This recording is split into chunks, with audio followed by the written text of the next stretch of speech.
I'm Josh McDonald. And I'm Miranda and we are Hand Therapy Academy. Let's talk a little bit about some of the business side of hand therapy. Specifically, we're going to talk about getting referrals. Where do our patients come from, and how do we make sure we have enough patients to keep seeing them?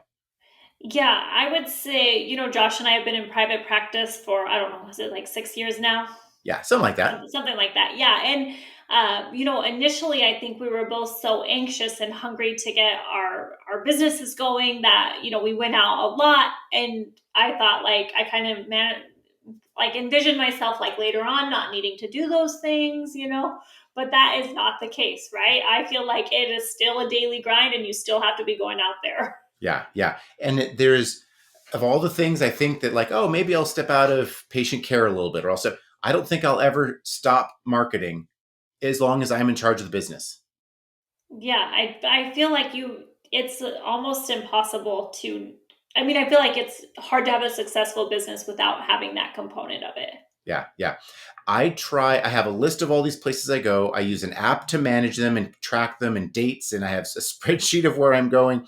And I like to I go a couple places every week, and I like to make sure that I'm no more than 2 weeks removed from visiting any one frequent referral. Like if I have a doctor that sends me a bunch of patients, medium, I don't want to be more than 2 or 3 weeks from some point of contact with them. Maybe not a visit, but some point of contact. Yeah, maybe that's a telephone call, maybe it's a text message, right? Or maybe Yeah. it's a question about a patient. And I think, while you're saying you're going off, it's about building relationships, right? It's kind of like your friends or your family. You're like checking in with these people. How are they doing? Is there any concerns? Because I think they'll tell you early on if there is. Yeah, yeah. And letting them know that you are available. Now, there's some doctors you can't get their information. And hey, I get people from this doctor, but I can't interact with them. You got to find who you can interact with. Who's the person in that office that you need to interact with? Maybe it's a medical assistant, the one that hands them the business cards of where to go. Maybe it's a referral coordinator. Maybe it's the gal at the front desk that you need to get to know and interact with. There's all these different versions of who matters for sending, who's the person that tells that patient where to go. And I think it matters not only for getting continued business, but for your patient, right? The Yeah. patient's going to have far better outcomes if you're able to communicate in some way with that physician's office. Yeah, yeah. So when it's time to go somewhere and it's like, okay, I'm taking an hour or two and I'm going to go a couple of places and I'm headed, what do you do? What do you take with you? What's your reason for going into the office? Yeah, so sometimes it'll be just as simple. I'm checking in. Hey, do you guys need any referral pads, business cards? So a lot of times I won't always take something, but if I feel like, it's time for me to like, so I oftentimes go to Trader Joe's and just get like these like little different, I try to get some like healthy snacks and put them in like a bag and, give them to whoever's in the office, thanking them for their business or just like kind of a little point of contact. So it kind of gives you a reason to stop by too.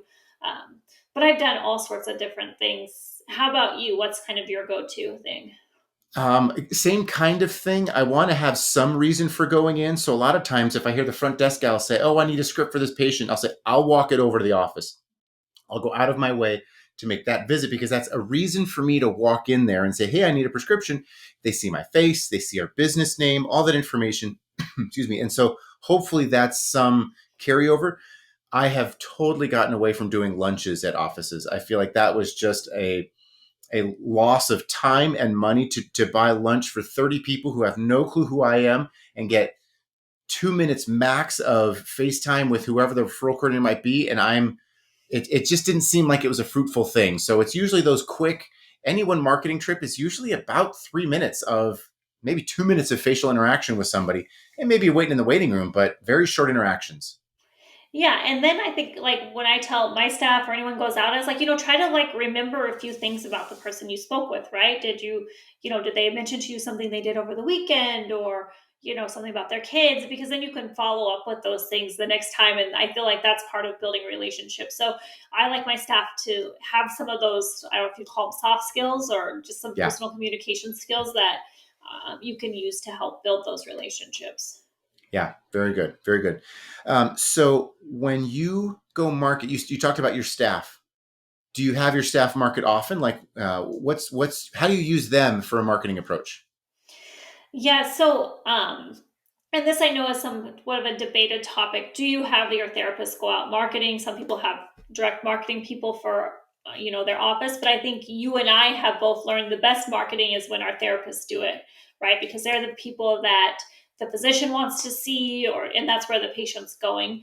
So I have all of our staff do marketing. So if there's any downtime in the clinic or there's like a 4 hour block, then they're all encouraged to go out. So we have this big Google Drive, and it has a list of all the providers based on like demographic areas. So you can like pick an area to go to, what you did, what you dropped off, or who you spoke with. So we kind of have like this big system that everybody has access to. Okay. And I agree with you. It's important to have staff aware of marketing needs. And maybe they are the ones texting with the doctor. And so if I have a therapist say, hey, can you text this doctor a question? I'm like, you text the doctor patient, introduce yourself via text, and then now you can have a conversation with them. But for staff, you are as much dependent on those referrals as the business owner, because if the business isn't doing well, they don't need as many therapists. So it's a it's capitalism. If you want a job, you've got to help justify your presence, and getting patients and keeping a relationship to improve your patient's outcome is part of your role as a therapist. It's not something that's the most exciting part of our job.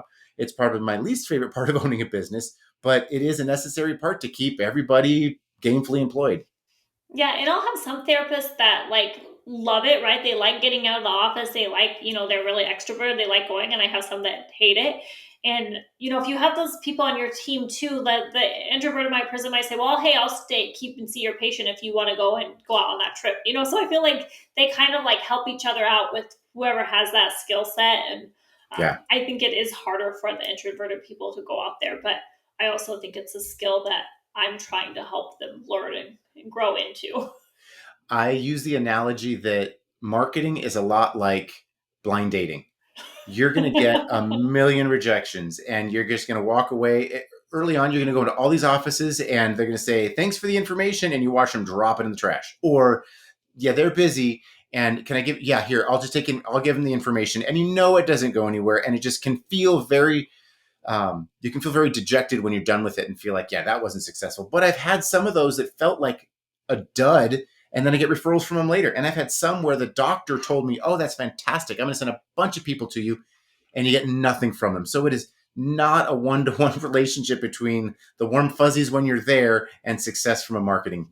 And I think that's key too, right? You might go out and not get anything, but if you go out enough, even go to the same place, Yeah. right? Eventually they're like, "Oh, hey, how you doing again?" And then, Yeah. all of a sudden they're sending to you. So I think just because you go out and you don't have a successful experience doesn't mean, the next few times aren't going to be, right? I Yeah. used to tell everyone takes about 6 to 7 times at one office to actually generate a referral. Yeah. Yeah. And sometimes the first two or three of those are just figuring out who I should be asking for. Because Mhm. you go in and ask for the referral coordinator. Oh, she's downtown. Well, but it's the MA that actually hands people a card. And if you get with the right medical assistant or with the right, other person at the front desk, oh, well, here, you should go to this guy. He's really good. We like him. Then it doesn't even need to go to the referral coordinator. So sometimes it's just figuring out who I should ask for or what day to show up on, because the right person may not be there on Wednesdays. So sometimes it takes a while to figure that information out. So then once you're getting the referral, what are you doing after that? Like how do you like kind of close that loop?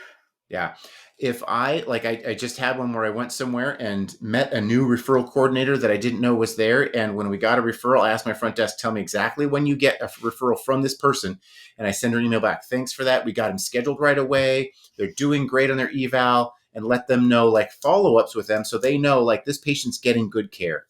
Yeah, that's I think key too. Once you get that evaluation done, that eval is getting sent back to that doctor, right? The doctor gets that eval back. You did it quickly. They didn't have to wait, Yeah. 2 weeks to get in or whatever it might be. Yeah.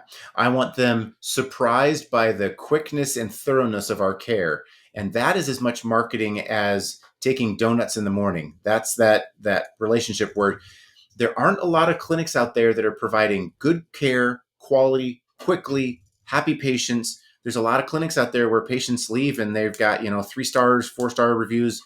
If you can provide 5-star service, that's as much marketing as dropping off donuts.